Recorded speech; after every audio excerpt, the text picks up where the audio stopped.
Hello friends, ഇന്ന് നമ്മൾ പരിശോധിക്കാൻ പോകുന്ന ടോപ്പിക് ഇന്ത്യൻ കോൺട്രാക്റ്റ് ആക്റ്റിലെ ബെയിൽമെൻറ്റ് എന്ന് പറയുന്ന ടോപ്പിക്കാണ്.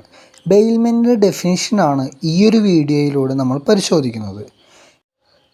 ഡെഫിനിഷൻ ഇങ്ങനെയാണ് പറയുന്നത്: defined as the delivery of goods by one person to another for a specific purpose under the contract that goods will be returned once that purpose is fulfilled. എന്ന് പറഞ്ഞാൽ എന്താണ്? നമ്മുടെ goods എന്തെങ്കിലും ഒരു ആവശ്യത്തിന് മറ്റൊരാൾക്ക് കൈമാറുന്നതിനെയാണ് സിമ്പിളായിട്ട് കോൺട്രാക്റ്റ് ഓഫ് ബെയിൽമെൻറ്റ് എന്നതുകൊണ്ട് അർത്ഥമാക്കുന്നത്. ഗുഡ്സ് കൊടുക്കുന്ന വ്യക്തിയെ നമ്മൾ ബെയിലർ എന്നും ഗുഡ്സ് വാങ്ങുന്ന വ്യക്തിയെ ബെയിലി എന്നുമാണ് അറിയപ്പെടുന്നത്. ഇത്തരം കാര്യങ്ങളൊക്കെയാണ് നമുക്ക് കോൺട്രാക്റ്റ് ഓഫ് ബെയിൽമെൻറ്റിനെ സംബന്ധിച്ച് അല്ലെങ്കിൽ ഡെഫിനിഷൻ എന്ന രീതിയിൽ നമുക്ക് വീഡിയോയിൽ ഷെയർ ചെയ്യാനുള്ളത്.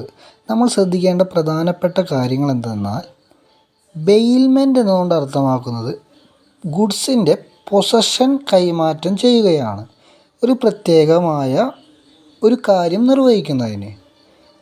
അത് കഴിഞ്ഞു കഴിഞ്ഞാൽ ബെയിലി ആ ഗുഡ്സ് തിരിച്ചേൽപ്പിക്കേണ്ട ഉത്തരവാദിത്തം ആർക്കുണ്ട്? ബെയിലിക്കുണ്ട്. ഒരു പ്രത്യേക പർപ്പസ് കഴിഞ്ഞതിന് ശേഷം ബെയിലി തിരിച്ചേൽപ്പിക്കുക മാത്രമല്ല, ബെയിലറുടെ നിർദ്ദേശപ്രകാരം ഡയറക്ഷൻസിൻ്റെ അടിസ്ഥാനത്തിൽ ആ ഗുഡ്സിനെ ഡിസ്പോസ് ചെയ്യാനുള്ള റൈറ്റ് ആർക്കുണ്ട്? ബെയിലിക്കുമുണ്ട്. ഇത്തരം കാര്യങ്ങളാണ് ഈ വീഡിയോയിൽ ഷെയർ ചെയ്യാനുള്ളത്. ഇത് definition of contract of bailment ആണ്.